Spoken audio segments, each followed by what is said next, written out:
Hello, Yes But Why listeners. This is your host, Amy Jordan. Welcome to Yes But Why, episode 260. My chat with television director, Julie LoRusso. But first, let's talk about our sponsors. Today's episode of Yes But Why podcast is sponsored by Audible. Get your free audiobook download and your 30-day free trial at audibletrial.com/yesbutwhy. You'll get a free audiobook and access to hundreds of books and podcasts that are included with your membership. Now's the time. Get Audible.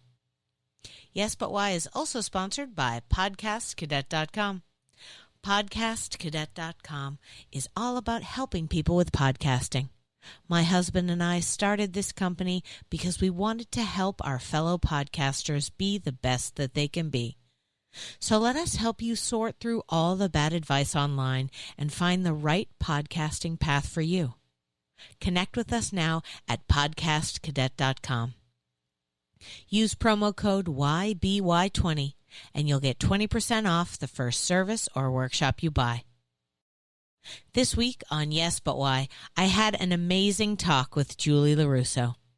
Julie is a multi-camera, live, and live-to-tape director with over 30 years' experience. She is also a triathlete who currently does health and fitness coaching through Team Beachbody.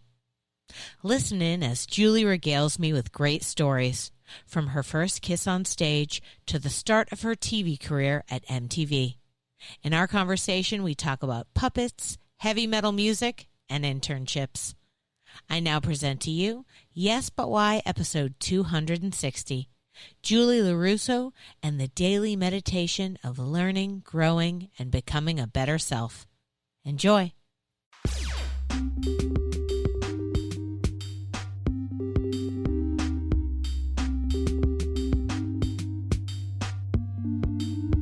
I'm Amy Jordan, and this is Yes But Why podcast. Yeah.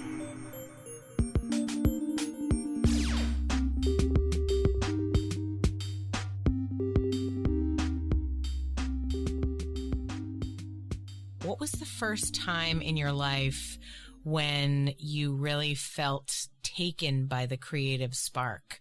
What was the thing or creative thing that you were doing that was like, yeah, that's a thing I'd like to be involved in, that kind of snowballed into your career as it is? I probably was in grammar school because I was in the drama club in grammar school. Like my older sister was the cheerleader and I was the middle kid. So I was the like nerdy, like we all played the flute because that's what you had to do. You like played flute or clarinet in 5th grade. Like that was the thing. Like you got the instrument and you just did one of those things. Mm-hmm. And, so I remember, my sister also was very talented and beautiful and pretty and, you know, so she was very popular. And I was the girl who had the glasses, braces and bad perm all in one year. Oh, me too. Oh yeah, it was good times. So I do remember, so I think like they did Cinderella one year and I played a horse. Oh. Like a dancy horse, but a horse nonetheless. Mm-hmm. And then, so that was in like 6th or 7th grade, but then in 8th grade, I played Marion the librarian in Music Man. Oh. So that was my first like starring role. So that kind of was like the bug that bit me that, I was like, oh yeah. This is my thing. Yeah. Until I had to like kiss Craig, who was playing, you know, the Music Man. And I was like, wait a minute. And I was like embarrassed. This is weird. And, yeah. But we did, you know, so whatever you know, and he's still somebody that I talk to on Facebook. He's a very nice fellow, but, it was weird. Sure. But then it was like, so then you go into high school and you're like, oh, so you're that person. So I was kind of like the cool nerdy person. Like I played French horn. I played the marimba in jazz band. I did like all the things. I was in drama club. I was in madrigals. I was in choir and all short, you know, all the things. Cause we were like, I'm going to be a star. They're going to find me and I am, you know, going to be great. And I was not great in high school. Like literally we did Grease And of course you want to play Rizzo because that's the cool part. Yeah. And it's like they literally made up a role for me. I was like Cheryl. Like I didn't even like have a name. I was like, oh yeah, that's, you know, and then I sang like half a song at the prom thing in Greece. Yeah, it was weird. But, so I didn't, but I was like, I still think this is what I want to do. And so, you know, as a junior and senior in high school, then you're like, oh, I'm going to do this. So, you know, I did. I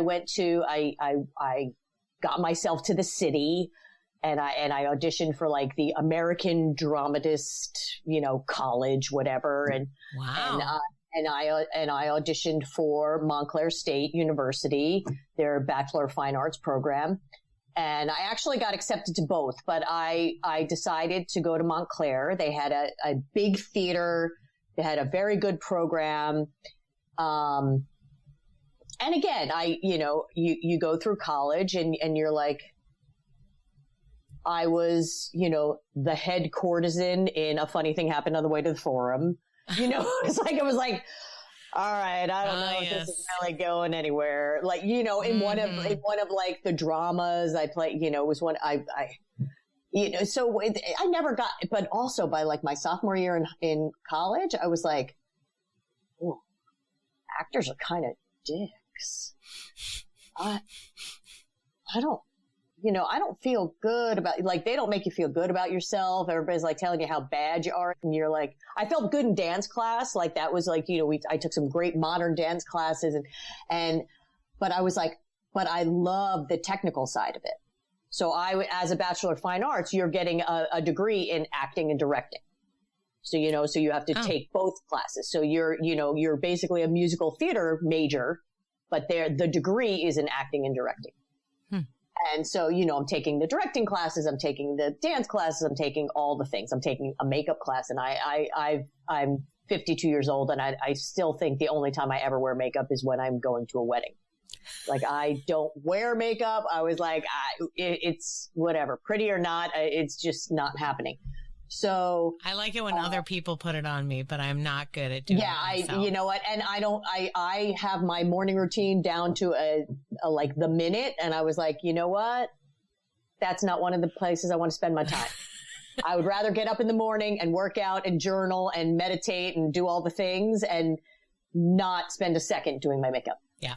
But I did learn in college that doing an internship can change your life. So I was actually a senior, and they were like, so then of course they decide to tell everybody about the internship programs when I'm already a senior. And I am already going to have to do an extra semester because when I decided that I really didn't like actors much, I also decided that, I'm going to get a minor in math. Because at this point I had waitressed since I was 14 years old and waitressed all through college. And I was like, if I have to serve another person, I may kill them. So I'm going to teach kids math. I think that would just be easier and better for everyone. Yeah. So if this whole like theater thing doesn't work out, I'll just become a math tutor. Mm-hmm. So I, decided that I was going to do an internship, but to do this internship, because I was going to graduate in December, I had to convince one of my instructors to give me an incomplete so that I could do my internship in the spring. So I was like, come on, like, just give me an incomplete. You can just fill it out later. It's fine, whatever. And so they were like, oh, okay, great. So I went and I did my interview at MTV. And I think I did an interview at NBC or whatever. I did like a whole bunch of interviews, but I really wanted to work at MTV because MTV was really cool back then. And it was like everybody, you're like, this is my dream job. Of course I want to do this. So that was the thing. It absolutely was. So I got the internship at MTV. And at that point, there was a very, very small contingent of interns. And like, if I wanted to be a studio intern to go into the, you know, production assistant, stage managing, assistant directing and directing route, there was like 7 of us. It was like, that's when Beth McCarthy was still there before she went to direct the Jon Stewart show and Saturday Night Live. I mean, like, all these amazing people were there to learn from. So I was working with the production assistant at the time. So you're either working with the production assistant who is in the studio or the production assistant who's in the office who will be in the studio the next day.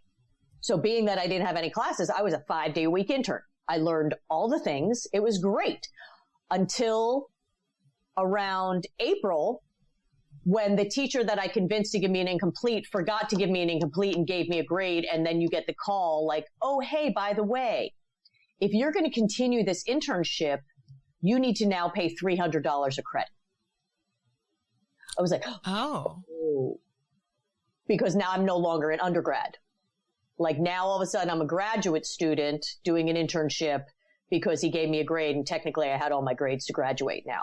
Oh, so like the school set up the internship for you.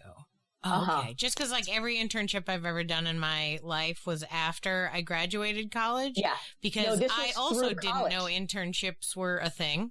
Yeah. And listen, whoever's listening, guys, you can just sign up for internships. Like, you don't have to go through anyone. You can just do it. So, okay. But if you're in college, do as many internships as you can. Because they'll take care of organizing it and making the connections for you. And they also have like ins, like it's easier. They'll have a bunch of people who they already work with. Mm-hmm. They'll have a bunch of people, and like doing internships, as you know, is the best way to get inside a company. So this is what happened because I was an intern and because I was a 5-day-a-week intern and knew all the jobs, and they had just hired 2 god-awful production assistants right before this, who I was doing the work for because they didn't know what they were doing. When they did that, I literally went in crying to Helene, who was my supervisor. And I was like, I can't do an internship anymore. And they offered me a job as a production assistant. Nice. So literally it was, we don't know, like, maybe like 1, maybe 3 days a week. So I literally got a job as a production assistant for MTV, making $75 a day. And these are 12-hour days. We were like 8:30 in the morning till 8:30 at night. And I was never happier a day in my life. I was so happy to be there. Whatever you need me to do, if you need. So one of the funny things that MTV would do was when I started there, we were still up on 57th Street in the city, which is like across the street from CBS. And it was just kind of like, a couple blocks off of Broadway. And their funny thing that they would do is Joe, who's a very dear friend of mine and one of the directors that was there for a long time, but they're, and Lori, the TD, they'd give you like $5 and they'd say, go buy gum. Like just something completely ridiculous. So you run up to the bodega on the corner and you get a good variety of gum that everyone will be happy with. And this is like their hazing ceremony for the interns to see what gum you're going to bring back for the control room, the variety, the whole thing. So, apparently I had a good gum game and, but this is like, but that's what I mean. Like we were a family. So me as a college kid going in there, and I was there until 97. Probably so I worked my way up from an intern to a director from 1990 to 1997. Wow. So, and I am a very like OCD, like, obviously many of us are type A personalities who go into any of this type of business anyway, but it was one of those like, I was production assistant for a long time. And then I was a stage manager for a long time because I did not want to start assistant directing or associate directing until I knew every nook and cranny of all the other jobs. You know what I mean? So it was like, so I was stage managing and working with, Jenna, who's now still a stage manager on SNL. And, and it's like, I need to know all this. And at that time they were doing Hanging with MTV, which was a 3-hour live show from 4 to 7 every day. You know what I mean? And then after that, we'd still have to do MTV News, where, it would be like this big frenzy because everybody would be late. But at that time, we were so busy that we were in 2 studios. So by that time, we had gone to National Video Center, which is now like a big gigantic theater that's closed because it's COVID. but they completely like demolished it, I think, when they finally moved to the Times Square studios in 1997. But it was just such an amazing place to learn. I mean, I remember when they first started going and doing like the beach houses that they would do during the summer. Yeah. Like they weren't really taking all of us. You know, they might take one person out there, or Jen already lived in Long Island, so she would just do it because it was like in the Hamptons, you know, so I would like be in the studio. So all we'd be really doing in the studio during the summer, it would be like, we do news, we do 120 minutes with Kennedy or 120 minutes with Dave. We do like Alternative Nation with Kennedy. But the great thing is during that time, like all these alternative shows weren't out at the beach house. So I remember one time as a stage manager, like Tori Amos came in and they brought in like what she only wanted to play on this fancy German piano. I don't know. I started with a B. I don't remember the company. Makes sense. And I was, so they're like, okay, well, she's going to come in and she's going to do a couple songs. And I was a huge Tori Amos fan. And so literally it was like, I'm sitting on the studio floor with Tori and her piano and just like her little personal concert for me. And that was like the way that my summers would go. And it was like the most phenomenal time to be alive because you're like, okay. And you're just like, okay, 3, 2, 1, go. And then you're telling her to go and she's just going to play a couple of songs. So it was so amazing. And Kennedy, I still like sometimes see when I was directing like New Year's in Times Square and stuff. And she would come in and do one of like the hourly countdowns for CNN or whatever, or Fox News or wherever she was working now. I mean, but these people that you worked with are like the bedrock of television now. Like not only the people that were on screen like Kennedy, but like you're mentioning like all these various other personalities that you met that are now running shows like at NBC. Yeah. They're doing all sorts of other stuff. Like the crowd that you were working with at that moment really, and we were talking about this earlier about how like we're Gen X and the Gen X vibe is to have, been through all the things, learned all the technology as it's happened. So like the idea that you learned everything, I feel like so many people, that have come up have that kind of, I want to learn it all. I know how to do all the different things. Every time I hear a story about, somebody, they work here. Yeah, they're not afraid to, get their hands dirty, try this, do this kind of thing. They learned how to do all the parts.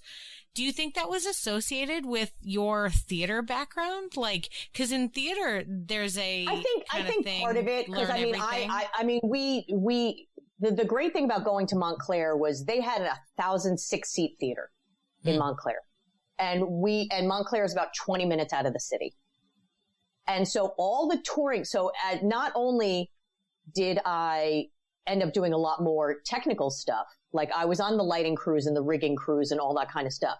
But guess what? Every single dance company would probably do a stop there. I had worked on at least 5 Palabola shows, 5 Alvin Ailey Dance Company shows. Modern Drummer came in there every single year and did a show. You know what I mean? So it's like, I met Chad Smith. It's like all these cool things because I set up his drums, and it was just like, you did stuff because you knew that theater inside and out. So not only were we lighting and rigging and doing the sets and everything for the shows, we were doing, like, that became my job. Like I worked at, whatever restaurant also, or the catering place, but it was like, I would get hired to light or be on the rigging crew for Modern Drummer or Palabolas or whatever. So it was like, okay, great. Like I like these people, and you get to hang out and you just kind of, learn as you go. Yeah, man, it seems like you were right into the work right away. Like with all that work from school, like not everybody gets that kind of a work study. You know what I mean? No. So it's great that you were able to then, and I did, research, and when I saw, it was like, oh, she finished college. Oh, that's when she started at MTV. Like, how is that possible? Yeah. But, and wow, that's what I said. Like, that's why I tell people, it's like, do as many internships, apprenticeships, whatever you want to call it, get in there, because this is what happens when you give somebody a resume. Oh, thanks. And they throw it in the garbage. Yeah. If they don't know you, guess what? The only time now that I'm asked for a resume is 95% of the time when I've already been hired for a job and, oh, can you just send us your resume so we can have it on file? Okay. So I can't, it's like I keep my credit list updated and all that kind of thing. But most of the time it's like, they already know if they're going to hire you or not. Yeah. It's like they just kind of want, we just have to check to make sure like that this person who told us you were awesome, we want to just make sure you have the credentials to be on the awesome list, So did you feel like when you were working at MTV then that you were in that circle? Was that the circle you wanted to be in? Or were you like, I need to venture out and try different things? You'd been a director. Now that you've done the work, you know that you can do it. Were you looking to do a different kind of thing? No, actually. So in 1997, MTV or Viacom acquired Paramount for a lot of money. So at that point, they started laying everyone off. So I went, and I'm a baby girl that grew up at MTV who only knew her MTV family. Mm-hmm. Now all of a sudden, guess what? MTV is no longer a thing. Like, it's a thing. I got a severance package. I got all the things. I got hired 2 days later to be the lead stage manager on Apartment 2F that was shooting in Chelsea while I was still getting severance. However, so that went on for a month or two. After that went away, it was like, oh, wait a minute. All my people are there and I don't know anybody else in this business at all. I'm like, oh crap. Yeah. Like you go from working every single day, traveling I remember doing the Metallica truck thing from San Francisco that they're going to come with 3 trucks. You're going to pick one of the trucks. One of them's going to have Metallica in it. And if you pick that truck, then they're performing at your house or whatever. You know what I mean? I mean, I remember doing like the, Howard Stern private party, where he's like coming up, 34th Street in the Pope Mobile. Right. So you go from literally traveling all over the place to, wow, I haven't worked for 10 weeks. Okay. So it's like you keep in touch with people that you keep in touch with. But at that point, I had already worked on the Jon Stewart show when it was at MTV, but when it went to Paramount and like Beth and Joe and Jenna went to go work on that, I wasn't invited to that party. And that's just the way wasn't anything personally against me. It was just the way television works. So Joe Perota, at the same time I got laid off, he also got laid off at that same time. And he, about a year later, so I'd gotten some things here and there, some events, some little things, some fill-in work here and there. I had also gotten certified to teach Pilates because I was like, if this, I had taken Pilates, I had, and I was like, I guess now's the time to do this. I don't have a steady job. So I got my certification in 98 or 99. And I was like, okay, because maybe like after I have kids, I won't want to do this TV thing anymore. Like maybe then I'll just work out of the house and, I'll just do that. So that happened. And then that fall, after I got certified to teach Pilates, Joe and I got hired to do a Nickelodeon show called You Pick Live. So You Pick Live was a show it was like a 3-hour or a 2-hour show, but it wasn't really a 2-hour show. It was, we would do these little interstitials around the Nicktoons. So we'd come on, we'd have, Brett and Candace, and we'd have Pick Boy, and there would be a prize wall, and we'd have an audience of like 12 kids that would be in this little tiny insert studio on the 10th floor of the Viacom building. We had 2 camera guys. We'd do things where like Antonio was like taking the tape, running it down to the tape room, and then handing it to us so we could put the first Nicktoon in. We were just, it was so much fun because we were just doing all these crazy stunts and just, it was amazing. So that ended up going for, I would say probably at least a year. So that was fun. So that we did that, and I was like, okay, so I was freelance, but I was still like, you know, I'd get a couple jobs. I started during that time, doing some stuff for, you know, I'd get the one-off shoots. Like one of the directors that used to be at MTV, he'd be like, I'm doing a couple performances for like the NBA finals. Do you want to come and AD for me? Sure. In 94, in 99, I worked Woodstock. You know, it was like, so in 94, I was still working for MTV as a stage manager, left my boots at the site because that was when it poured and everybody was pooping and I had to trudge through the poop probably for 3 days. So I was like, I think I'm just going to leave these bad boys here. But in 99, we were hired by the, pay-per-view special. So Joe and I went. At that point, we had done, I would still freelance for MTV, you know, so it's like they fire you because then they don't have to pay your health insurance. But before that, it was like, sure. They were the ones that convinced you to become permalance. So you had benefits.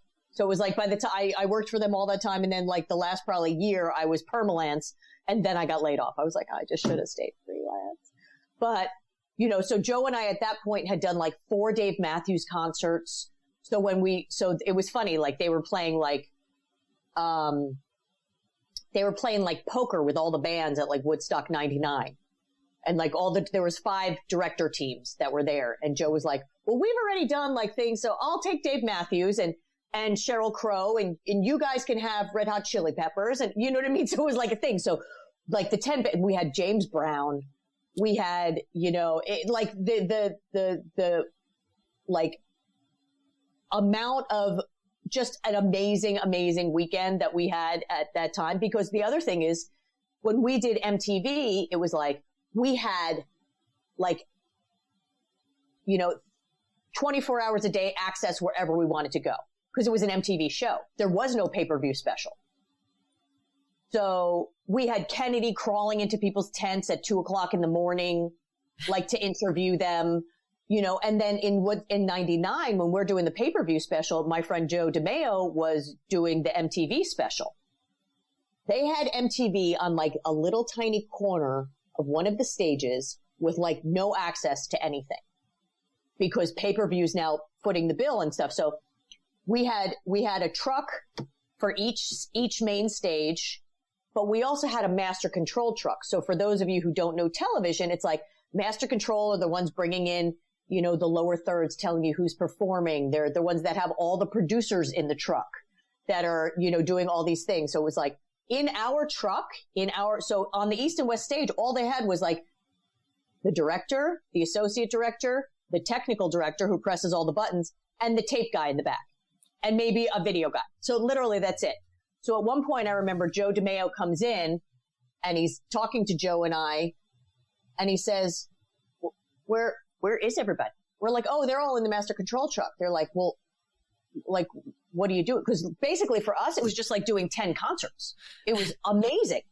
So they're like, well, don't the producers like, aren't they telling you stuff? They're like, oh yeah, they came on and told us they'd like to see more boobs. Like that was literally the one note that we got the whole entire pay-per-view special that we did for MTV. I mean, for pay-per-view, not for MTV. So that was kind of very cool. You know, so I was still getting to do some of the music, but what you learn in a lot of television is music doesn't get great ratings. So a lot of people don't do, you know, it's not the festivals. It's not the, you know, music festivals where people are going to be in the audience. You know, usually if you're directing a music festival, you're directing the screens or you're directing for a, you know, pay-per-view type special where people are going to pay.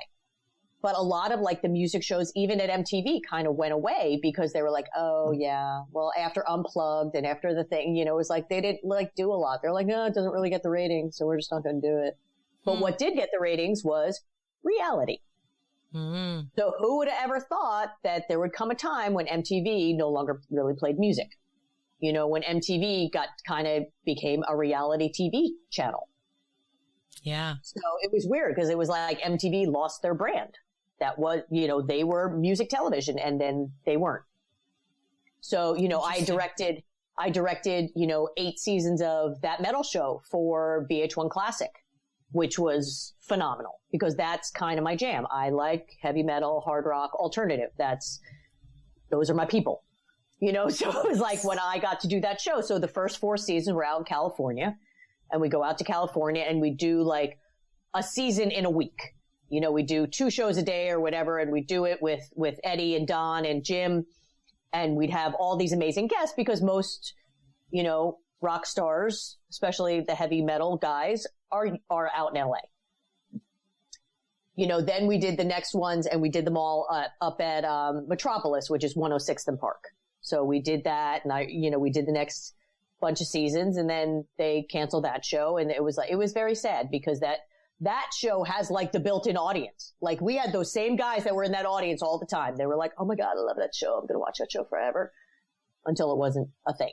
I mean, Eddie still does, they all still do radio. They all still, Eddie does a lot of radio. Jim and Don also do radio, and they're also stand-up comics. So, they still do their thing, but it was, so the being freelance was phenomenal because of the variety of the things that I would do. And that's why I would say the reason that after 30 years in the business, why I direct, but I still also associate direct and stage manage is because I can they might not hire me to direct the Grammys, but guess what? I got to be a stage manager on the Grammys. So I still got to work on the show. You know what I mean? So it's like the shows that you might not necessarily be directing, you still get to work on. Yeah. So it's a very, very cool thing. And you find that the live multi-camera world is very small. So you work with a lot of the same people over and over and over again. And there's, there are those guys that, that stage manage that it's a tough nut to crack. Like they're a team, and the same people have been working with them forever. And so I became like the fill-in girl, like, oh, that guy's working on another show and he can't do it. All right, let's call Julie. Cause they knew like I can go in and do the job, but I'm not one of their regulars, which is okay. I mean, they all do, every year they do the American Music Awards, and they do the CMT Awards, and they do, all the big, huge award shows, and they're all great, but that's kind of their thing. And it's like, I was like, oh, but I do that.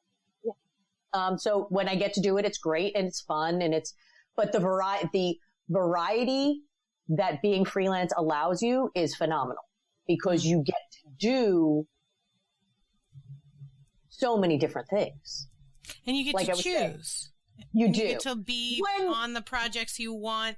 Like with the metal show, you were talking right before that like music was uncool. Nobody didn't wanted to do music. And then you were like, but I really love this one bit of music. So I worked on this show. So it was nice that you were able to like get that job and like have the fun that you wanted because you had the freedom of freelancing. Yeah. It definitely takes a while to get there. Yeah. Because until you have the patience, and it's consistency, it's showing up, it's all the things, because if you don't have the patience, this business will kill you. It will beat you down. It will tell you that you're not good enough, that all these people are getting hired instead of you. And you have to have the grit to stay in it, because there are so many people that will be like, yeah, I'm going to go become a real estate agent. Because this is too hard. And it's hard, and you have to wait and get to a point where, and right before COVID, I mean, what I'm out here doing now is I'm directing for the CrossFit Games.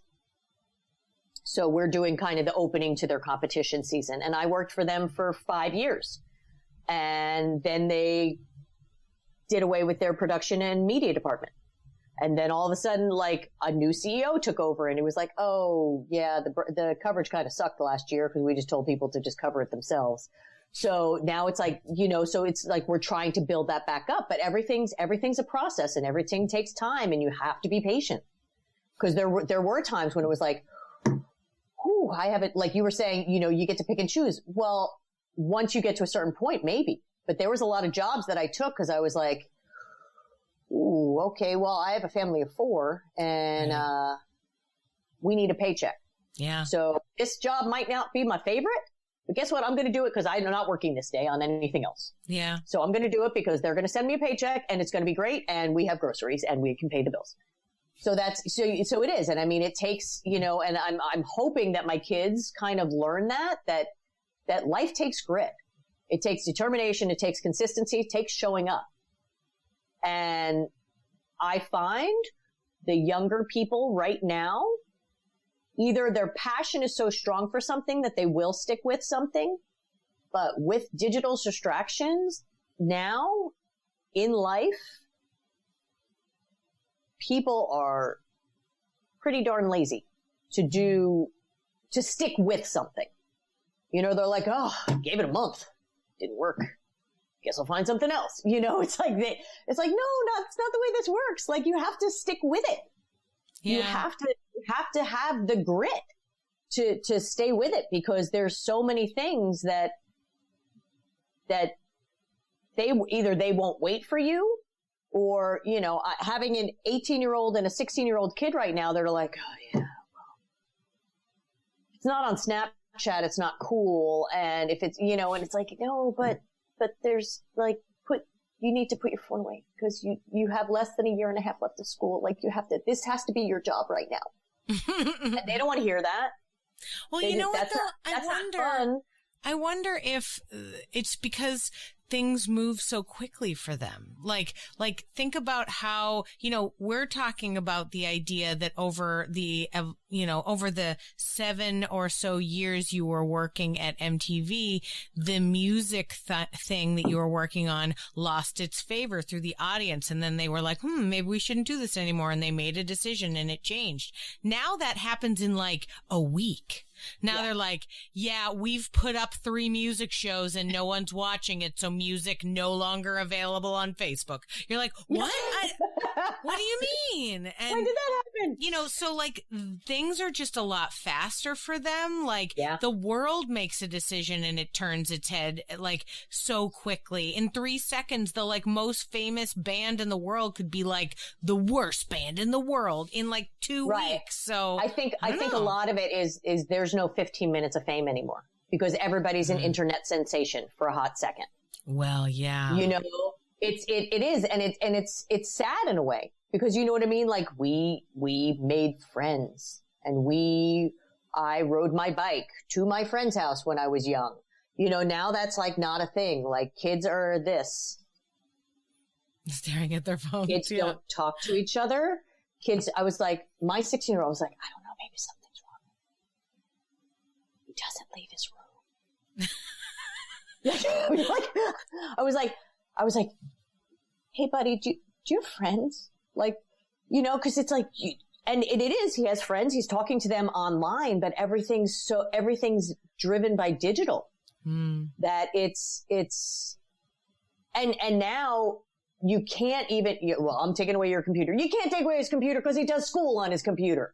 It's like everything. It's like you try to limit their screen time. However, now they have to be on screen time 8 times longer than they ever had to be on screen time before, because now everything they do is on the screen. Yeah. So it's hard. It's almost like, computers weren't really a thing until I was in high school. I remember taking my first basic class, I believe, when I was a junior in high school. Mm-hmm. Yeah, I had my first email when I was a freshman in college, and that was 1996. And that was at a computer in the cappuccino bar that everyone used the same one computer. Right. And there were 300 people in my class, but we all used the same one computer. Right. Yeah. I don't know though. I still remember, like, we didn't have our own computers. Like, I remember, I literally remember pulling all-nighters in college, like, with the one typewriter. Like, we all had to do the paper, and we had the one typewriter with the thing that you're sticking in to backspace, and then the little whiteout tape, like, stuff that, there was no, like, they didn't even have the ones with the brush. Like, it was literally like the little slip of paper that was like white on the one side that you'd have to like backspace and then hit that same key so that it would like white out the thing so that you could type it the right. I was like and it was funny because my grandmother worked until she pretty much died. She ran a company on the Upper West Side that like built low or no income housing. And it was like everybody, and she still worked on her typewriter. It was like like computers were a thing and she wanted no part of it. She was like, oh no, I will just, and she's writing proposals for like grants and all these things, like on a computer, on a typewriter. Mm-hmm. Yeah. She wanted, yeah. So there's no, I've had to do the thing with my mom, like, cause it's like husband and wife, they can't she's like, no, daddy just yells at me. She's like, can you just call me and tell me how to do this? And I was like, sure. Yeah. Because apparently I'm a little more patient. I am married, so I understand what you mean. Yeah. It's hard because you don't. The same way that my kids don't listen to me. Yeah. You're too close. Yeah. You like tell somebody, you're like, can you just tell him that this is going to screw him up? Like maybe he'll listen to you. I don't know because he's certainly not listening to me.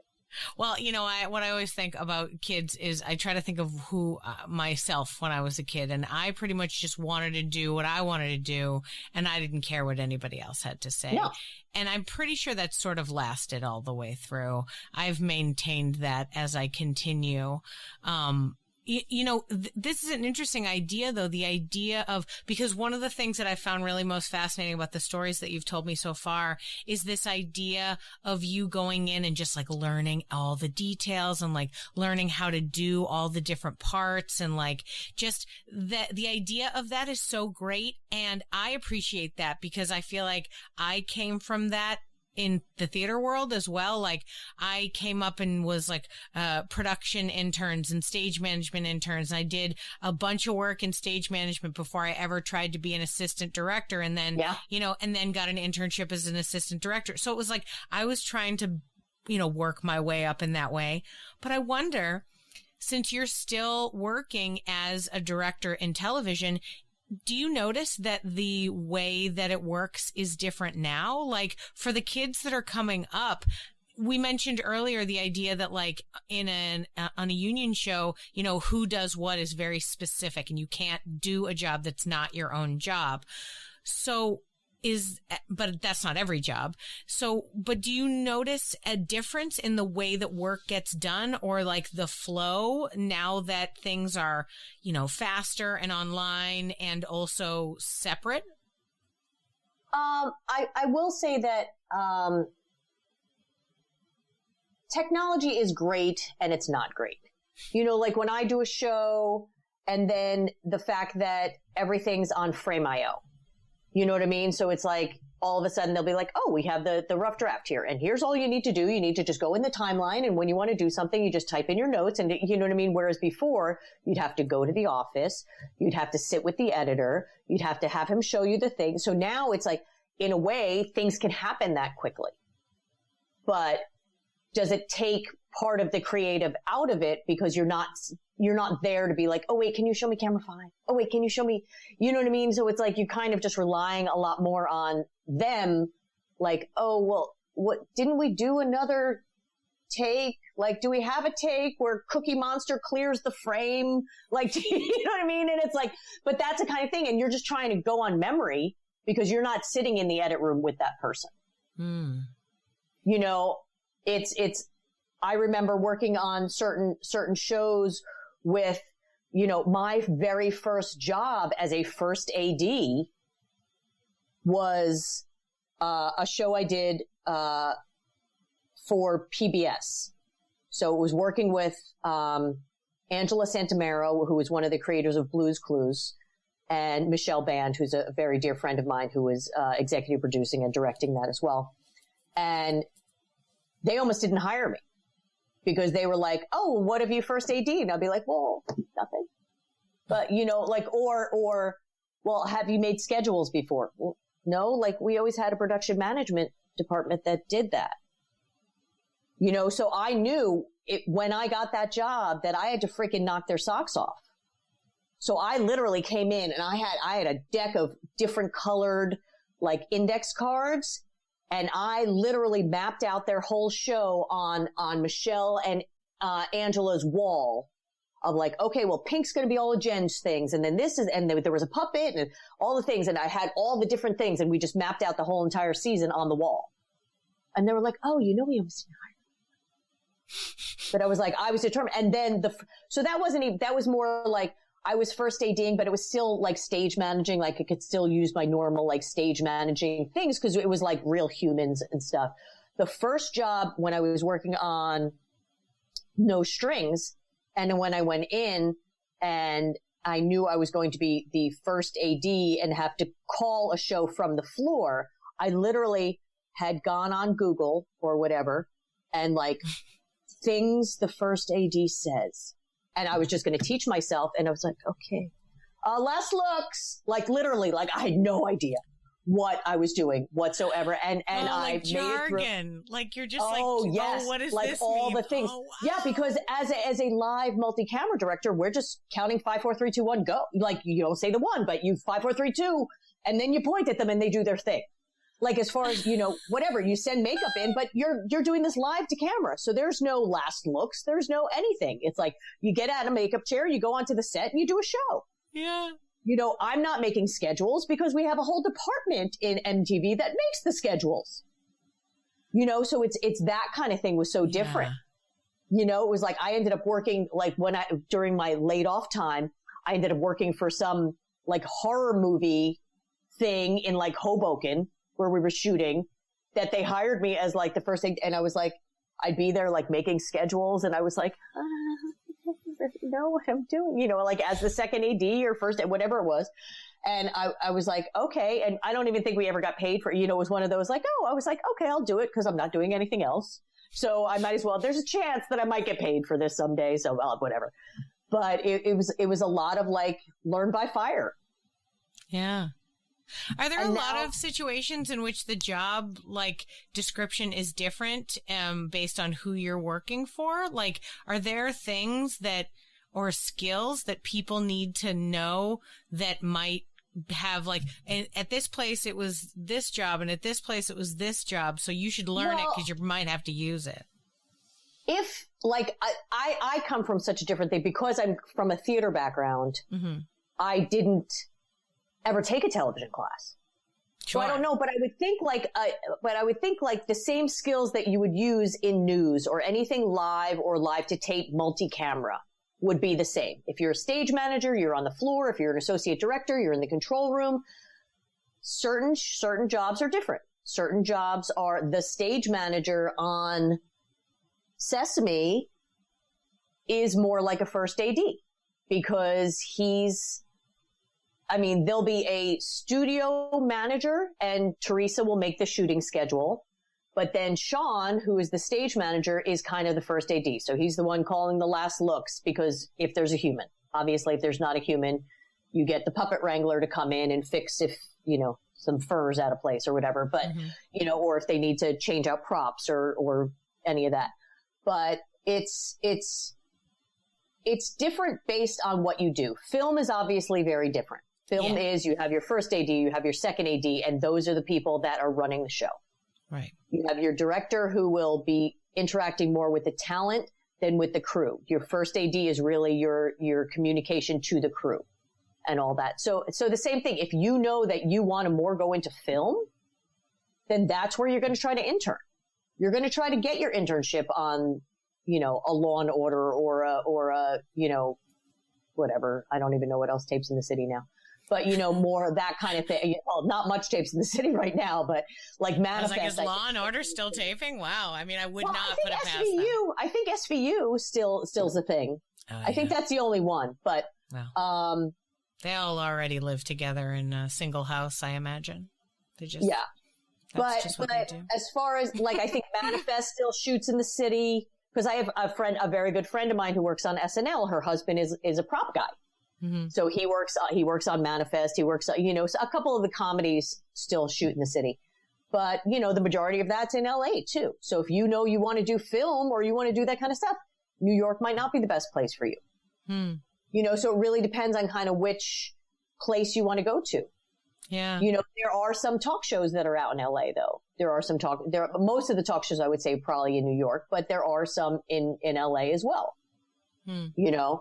So it kind of depends on what you want to go into. Like I was always I didn't work on, quote unquote traditional shows. I kind of grew up, I did work on Blues Room, which was the puppet version of Blues Clues. And that's where I learned like a lot of that stuff as far as teaching myself how to use movie magic scheduling software.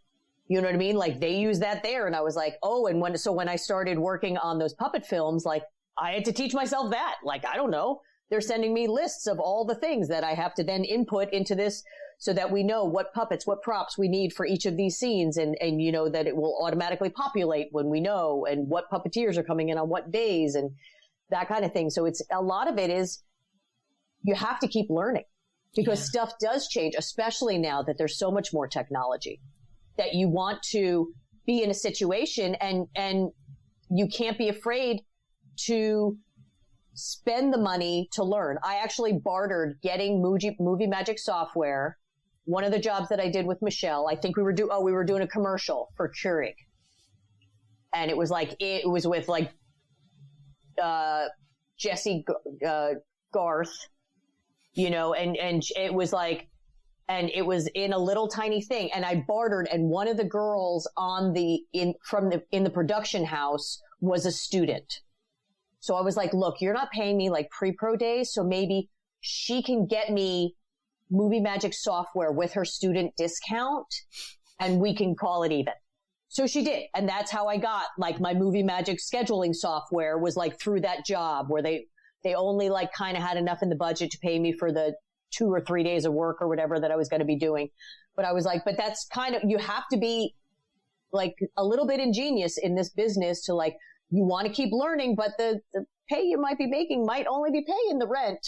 So you kind of have to figure out a way, or know when you're a student, like that's when you should get the software, because student discounts on that kind of stuff is pretty amazing. Buy all the software now, guys. Get them all. But a lot of the things, and you will get with a lot of those, you'll get unlimited updates.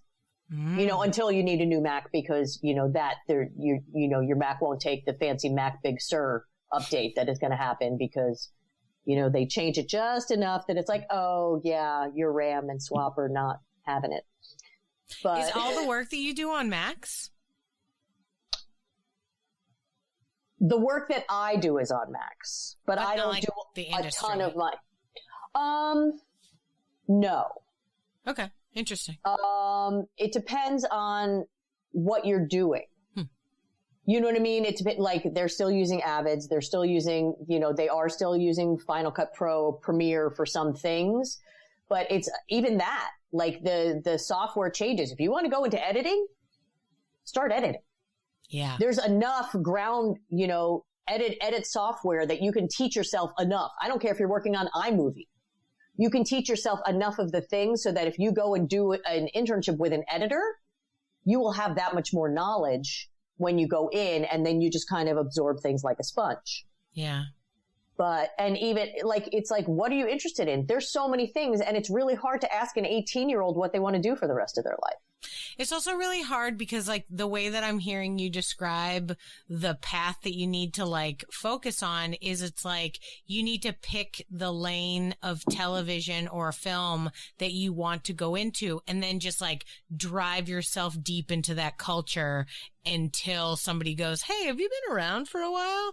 Like, as opposed to being like with me, I did a little bit of theater stuff in New York, and I did a little bit of theater stuff at, regionally, in other states.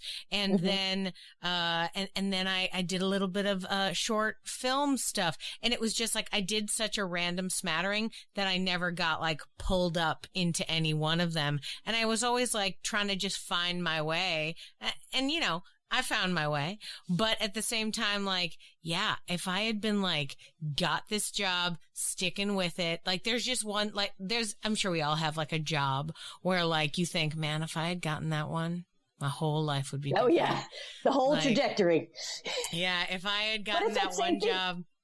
But then again, like if I didn't have the theater background, I have worked for the NBA All-Star Week for this year would have been 12 years. And I'm not saying I did work for them this year. I directed the Canadian National Anthem in Brooklyn. Great. And it was great. And it was fun. And it was a film shoot. And it was another one of those things where I'm like, okay, I'm directing this thing here. All right, let's do it.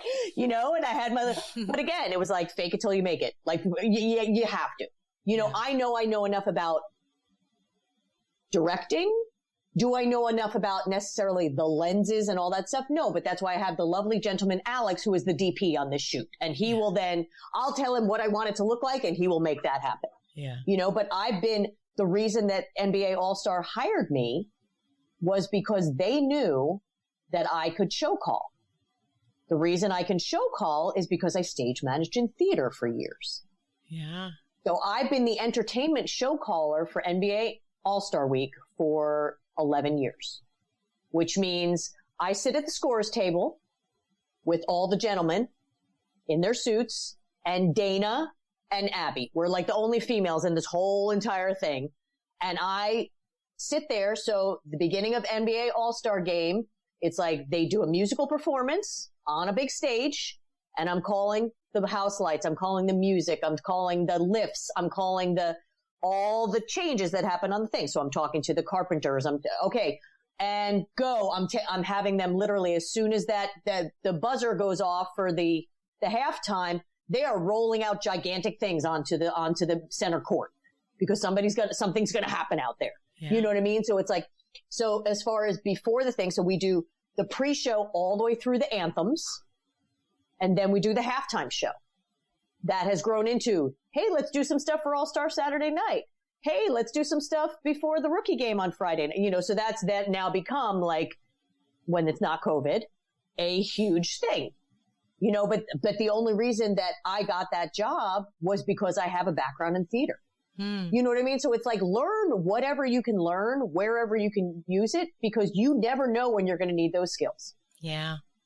Because now I like even the show that I direct that gala. I direct that gala because I have those stage, like directing a gala is stage managing a theater show, basically. You know what I mean? It's like, I have one camera, so I'm certainly not directing cameras. That camera's just kind of the getting all the information, you know, for DKMS. It's not for broadcast anywhere. Yeah.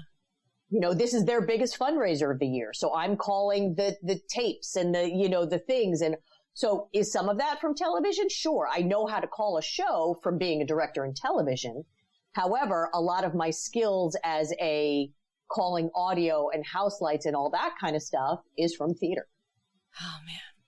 Such good advice. I feel like everything that we've talked about has been just like a really, you know, for people who might want to get into television or film, like it's just a lot of good stuff to think about when it comes to like, okay, because right now the good thing about COVID shutdown is that a lot of people have a little bit of extra time to think about like what they really want. You know, sometimes in the fast paced world of going to your job and making a decision on the fly, you're making decisions that maybe aren't the best ones. But now there's been a lot of people who've had a long time to think about what they want to do. And it's like, if you want to get involved in it, number one, it's coming back. Don't worry. It's happening. Eventually. And then like, these are the things that you should start teaching yourself. And I think it's just like really great advice for people who are trying to get into it, like all the different kinds of skills that you want to think about, finding out how to do,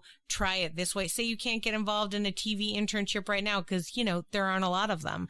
You could be stage managing for theater and then you learn that part. So that's really great advice. I appreciate that. Sure.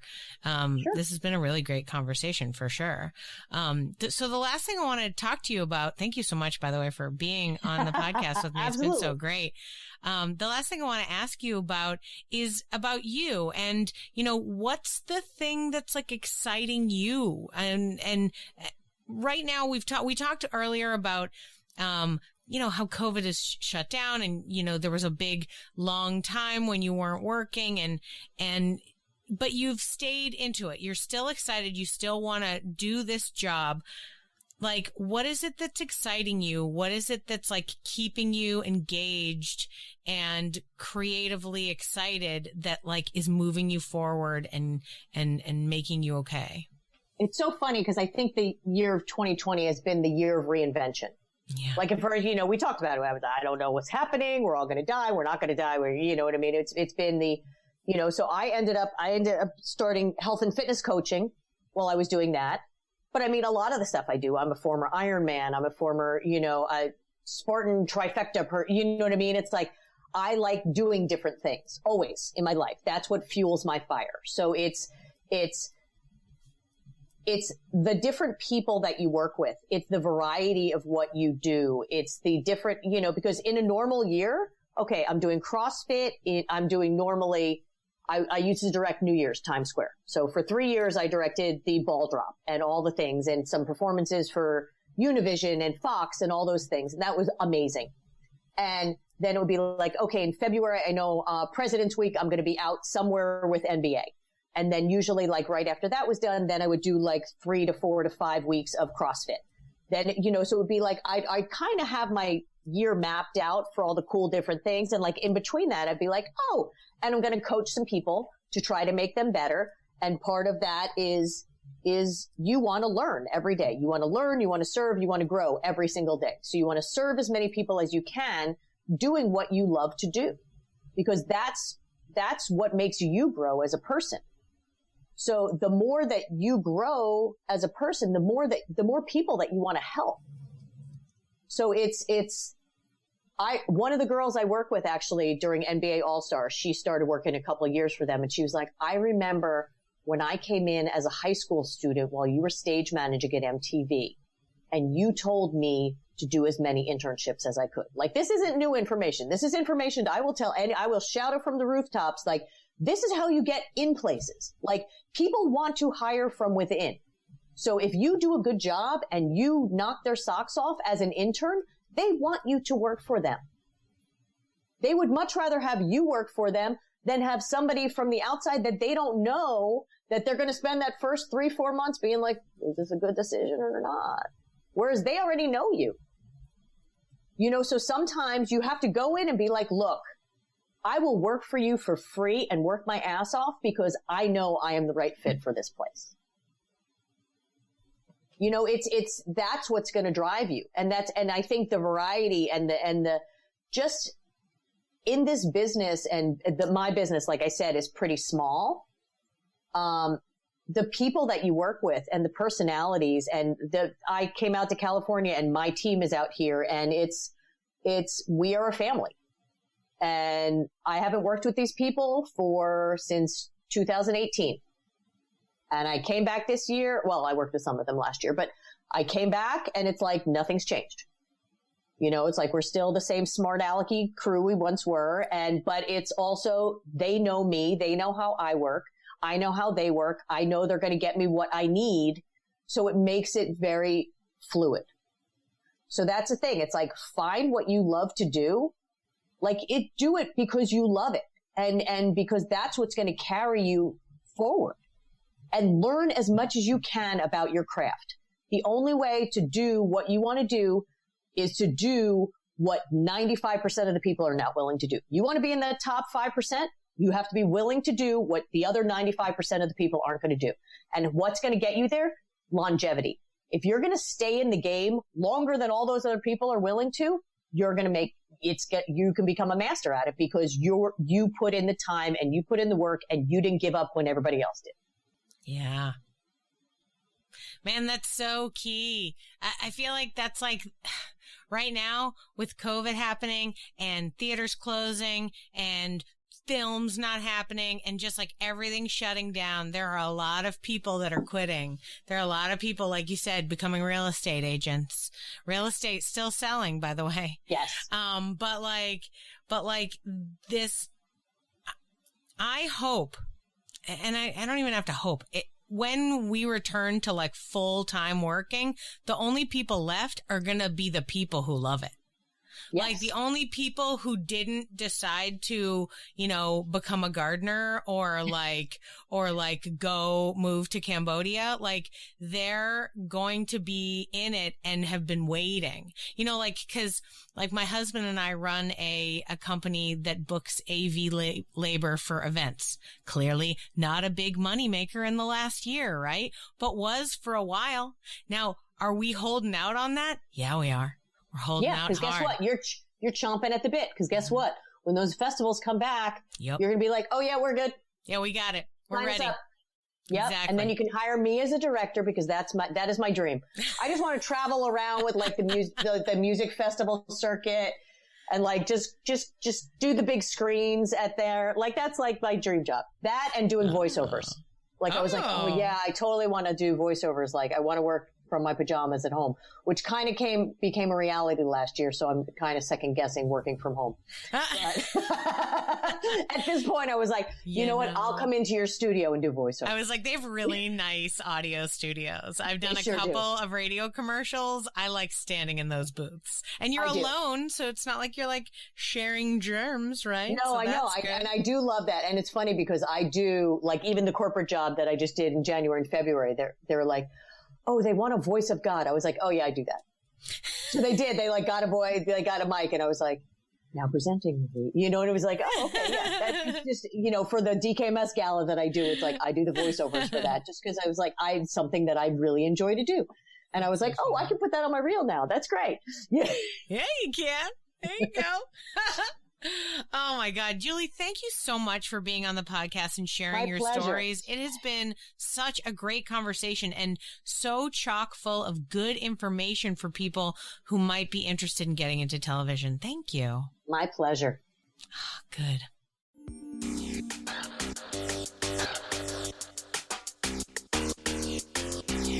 Thanks for listening to Yes But Why Podcast. Check out all our episodes on yesbutwhypodcast.com or check out all the content on our network, HC Universal, at hcuniversalnetwork.com.